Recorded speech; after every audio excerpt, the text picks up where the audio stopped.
Hi, I'm Jennifer from Shabby Fabrics. I am excited to show you how to make this gorgeous snowflake table runner that looks super complicated. It's beautiful, quick and easy using the sidekick ruler from J Bird Quilts. I found this at Quilt Market. I've been using it. I love it. Just get it. There'll be more projects coming using this. And let me show you how to use it. The first thing, if you want to be able to recreate this, is just get our kit. We've done this, put together a beautiful array of fabrics. Most of them have metallics. Even the cream is a beautiful fairy frost. It has a shimmer. It's from Michael Miller Fabrics. These are have beautiful just metallic details in there. So just pick up that Snowflake Table Runner kit and your project will look exactly like this. Of course, you'll need the sidekick ruler, but again, it's a great investment. There'll be more projects coming with that. And you'll want to, in your kit, if you're getting the kit, you'll already have the full color diagram. If you just want to learn how to make the snowflake block and use your stash to make that, you will go to our home page. On the very bottom, there's a link that says free downloads. Click on that. You're looking for the Snowflake Table Runner. Download that, and this is what you'll have.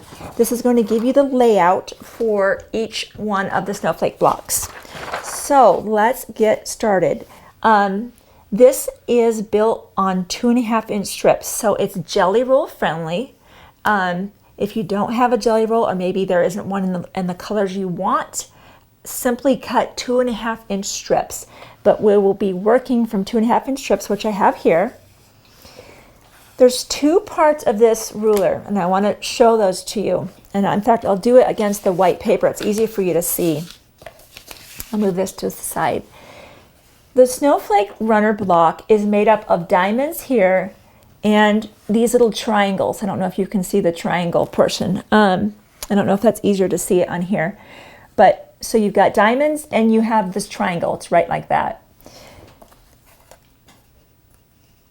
If you look at the ruler, this part is what yields the diamonds and this portion is what yields your triangles. So let me show you what I mean by that. Let's get our fabric out. The strip has been cut to 2.5 inches.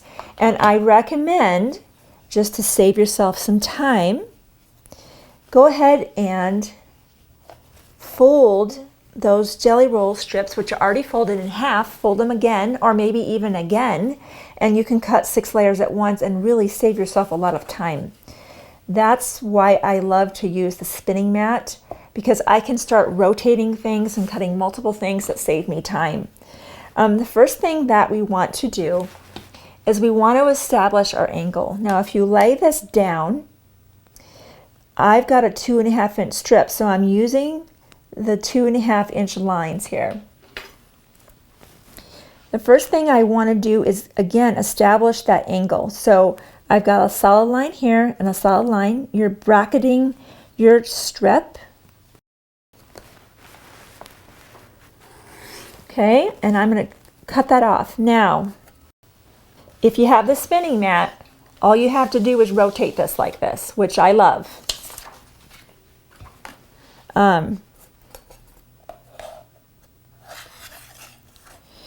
Okay, there we go. Now we are ready to go. If you didn't have a spinning mat, let me show that to you. If you don't have one, you do have to pick this up and move it. For that reason, I love the spinning mat, because anytime I move a fabric, it tends to shift, even if slightly.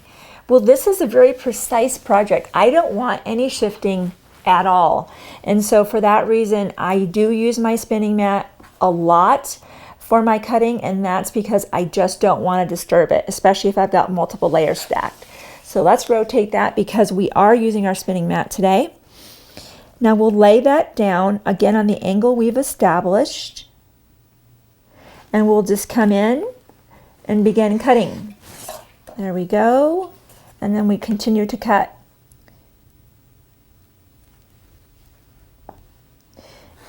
Okay, and so on and so forth. Now, before I get too carried away, I want to show you how to do the triangles. Actually, let me finish up this part right here. There's something about being able to have, rather than having that be a point, having it be blunt. So what you'll do is you're going to lay, you see this blunt part right here? We're going to use that. So when we lay this onto our triangle, like this, do you see this line right here? I'm going to lay that onto here. Turn this now to my other side. I don't want to disturb it, and I'm going to flip this. Again, I'm just kind of nestling into that. You see this section right here? I want you to see this very clearly. See this part right here? That's when I'm kind of nestling into this corner right here. Just kind of coming right into that slot. That's where I'm going to clip off those corners. And you're going to see at a later step why that's important. Sometimes piecing triangles together that do not have the clipped tips can be a little confusing how you position those when you're piecing. Again, I'll address this a little bit later so you see the beauty of taking the time to go ahead and do what's called the engineer corners. Now, for the other part of the ruler, the triangles, I want to show you how to use that. And that is this portion. So let me open this back up here. We'll start all over again. Let me just go ahead and clean that up, clean up that edge, and I want to start again so that you see how to manage this part. Let me just clean that and push that away. All right, so again, we're going to use the 2.5. Let's go ahead and cut. We've got our line established. All right, I'm going to rotate that. Now this is where you will flip the ruler. Front to back, front to back. So this is how we'll do this. Now you're going to flip the ruler this way and cut. You don't even need to move the other piece out of the way if you don't want to. We'll cut this way. Oh, move just a little bit on me because the strip's getting shorter. And then we're just going to flip it down. Here, I'll get those out of the way. That's going to help you out. And we'll flip this down. Okay, you get the idea. For the diamonds, you kind of just all the way down. For the triangles, you're flipping front to back, front to back, front to back. Engineered corners again. Notice how only one of those has an engineered corner. This is very important. I want you to go and get those engineered corners put in. So we will once again kind of just nestle in. See how I'm just kind of filling in the diamond that's already there. And I'm going to trim that away. Let's rotate. Love that spinning mat so I don't have to move anything. Lining everything up. Okay. And subsequently with the engineered corners and going and trimming off what was called the dog ears, I do that step kind of at the very end. Although at the very end of each section that I do, I don't want to disturb my stack of fabric. I get that all done and then I move it. So I will continue working, getting all of the pieces cut out, and I'm also going to use this and lay everything out on the table. And then once that's done, I'll show you how to finish up your snowflake block. Now I have all of my pieces laid out, and isn't it just beautiful? And now we'll begin to sew it together. The first thing is I want you to, there's 6 pieces in the center. Each one is kind of a quadrant. So this is my center piece, one of my centers, and I'm just going to kind of move that away as a unit so you can kind of see the sections that we'll sew this into. Again, another center piece. I'm going to move those away, and that's a section. You get the idea that each one of those center portions, center diamonds, is the beginning of that quadrant, that section of how we'll sew it together. So you understand that. I'll just grab this one because it's closest to me, and we'll get started. And the rest of these pieces, I'll just quickly pick those up and just get those out of the way for the moment. Now, of course, you'll be making 3 of these blocks, so I recommend before you get any kind of efficient strip piecing techniques, go ahead and make one quadrant. Make sure it's going together the way you anticipated. I've done this before. I'm always looking for efficiency, and I started sewing a bunch of blocks together I'd never made before, made all 16 of them wrong. So I like to make one block correct, and then on subsequent blocks, I look for ways to be more efficient. It just saves me time so I can move on to my next project even faster. So let's lay that out so it's nice and understandable, and we can bring our quilt out again. And I like to double check it, or our runner rather, just to make sure we have everything lined up the way that we want it to be. Yes. And then I have our little sections, our little triangles. And yes, that's another thing. I like to lay things out and look at it before I've sewn it together. I get excited. I start sewing things together, and I've even sewn border strips on upside down because I get all excited. I want to finish up my project. So lay everything out. Is that what I want? Yes, it's absolutely what we want. So the first thing that we do, and this is where the engineered corners come in so beautifully, is you can either go down this diagonal or this diagonal, but either way, I'll just come down this angle. We're just going to lay those 2 pieces right together, and this is where those beautiful engineered corners leave absolutely no mystery what you're going to do. And we'll bring that over to the sewing machine and just sew our 1/4 inch seam allowance as you would expect.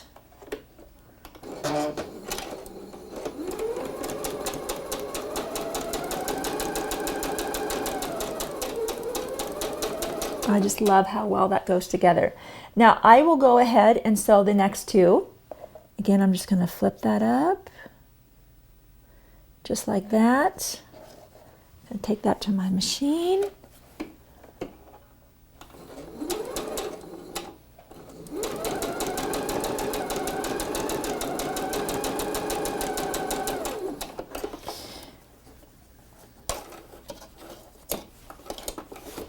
Now I like to, sometimes in quilting you press your seams to one side or the other. On this one, you could certainly do that, or I liked it to be nice and flat. So I went ahead and pressed all of my seams open. If you do press your seams open like I'm doing, I like to stitch with a shorter seam allowance, or stitch length, just because opening up any seam allowance, it doesn't weaken it, but it's stronger when a seam is pressed from one side or the other. So I'm going to press this open. Again, I think it leaves the project lying really nice and flat versus having both seams over to one side. Let me press this one open as well.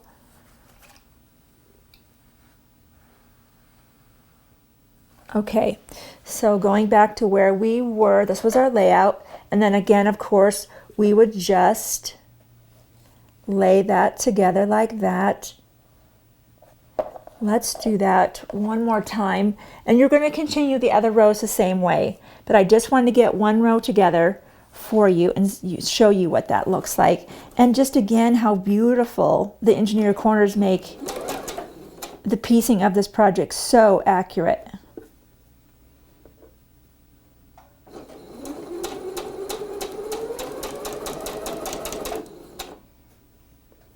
Go. Notice I'm not pinning, not yet anyway. I pin when necessary, but I don't feel that's necessary in this particular case. Not yet anyway. It's coming though. All right, and let's press that open.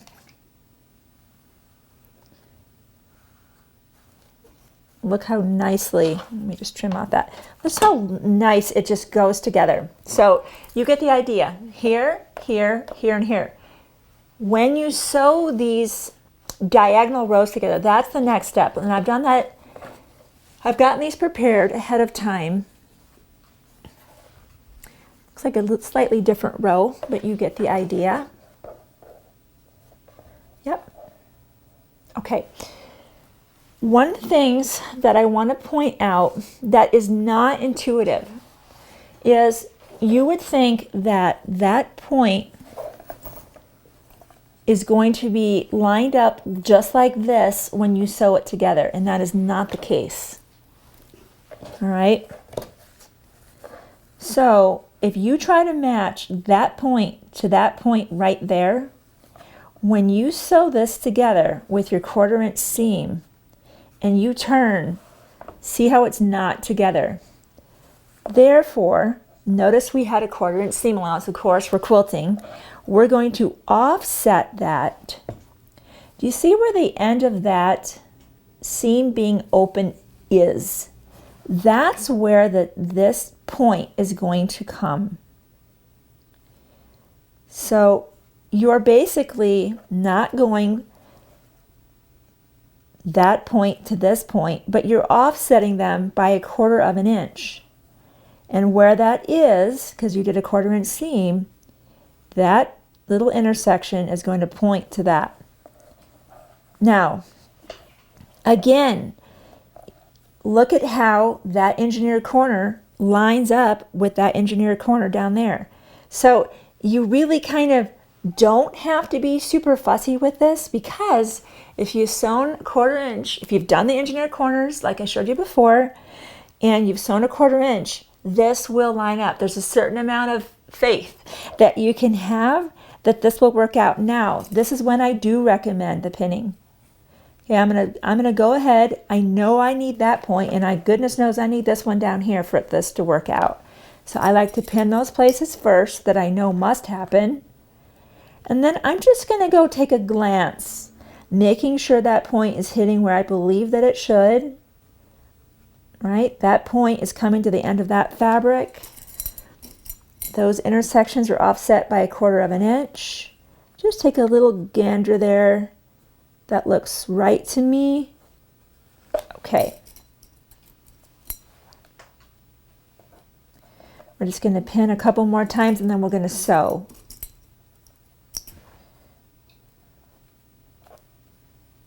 That's probably good. Let's go to the sewing machine with this. Let's see how we're doing.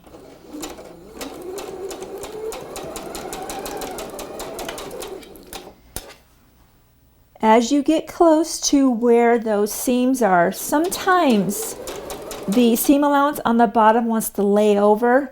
That's where I kind of just took a little pause to make sure it's still lying flat.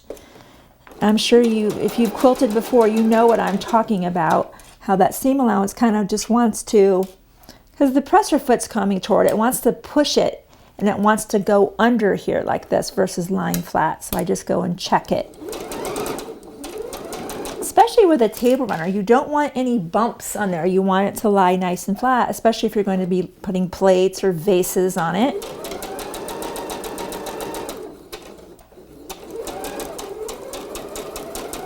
Okay. So let's take this to the moment of truth. Let's take this to our pressing mat and look at that. We trusted our corners to line up. They did. And we were double checking our intersections to make sure everything was offset, staggered by a 1/4 inch. And it looks to be very nice. As nice as I could hope it would be. Let's look at that. See how beautiful that came out? So what you'll do for your next row, right, which was this one, is simply do the same thing. You will go ahead, just like we said before, those beautiful engineered corners just fit in that slot so nicely. Go ahead and throw in a pin here and a pin there at the end.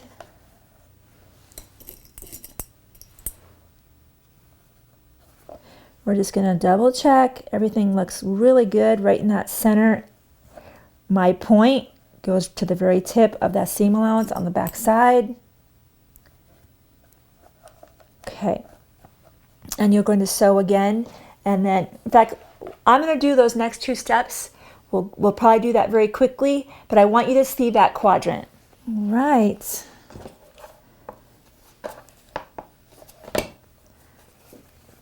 Look at that. Isn't that beautiful?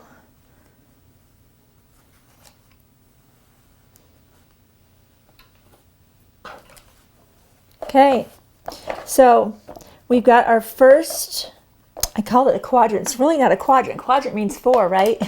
Our first, whatever, our first section done. Now you'll repeat that, and we've done that, of course, ahead of time. And now you'll begin to lay out your project.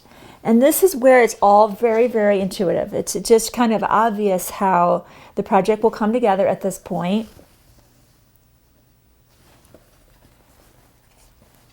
Okay, just lay that out. Okay.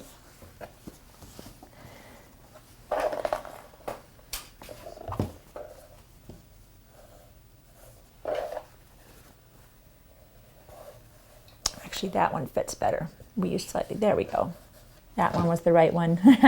We'll use a slightly different arrangement with our sample. Okay, so you've made all of your 6 sections, and then when you do put the sections together here, engineer corner to engineer corner, and what's nice with this is it does go tip to tip. It does go this intersection to this intersection. It's just when you're sewing those rows together on the diagonal that you have to do the offset by 1/4 of an inch. So sometimes triangles, that's one of the things about triangles that's just a little bit different, but aren't they beautiful? It's worth a little bit of extra work. So again, engineer corner, check your intersections and pin, sewing that together, and you'll simply open that up, add this section, and then you'll have that. And I believe we have the 2 halves. We do. We've already sewn those together. So let me bring that out and show you what that looks like. Okay. And as you can imagine, now you want these to come together. So you're going to, that point and that point need to meet. So sometimes what I'll do is come underneath where that place needs to be, and I'm going to put a pin, and I'm going to come underneath, and I'm going to put that right where it needs to be, straight down. Because face it, this is quilting. Not everything is going to be perfectly the way it's supposed to. My blocks almost never come out to be exactly 12.5 or exactly 12. You just kind of make it work. And then I'm just going to rock that pin back. I'm going to do the same thing, making sure everything is lined up. You'll simply pin all the way across, sew your 1/4 inch, open that up, and you'll have your snowflake block complete. Of course, you'll simply make 3 more of those, and then the binding will be, you'll make 3 more of those, send it out to be quilted, of course. All kinds of wonderful ideas. You could put snowflakes in there. And then for your binding, we've done all kinds of techniques. Those videos will be at the end of this video. So if you're not sure of your favorite binding technique, I have plenty to share with you, and you can pick your favorite. So thank you for letting me show you how to make the snowflake block, the table runner using the Sidekick ruler.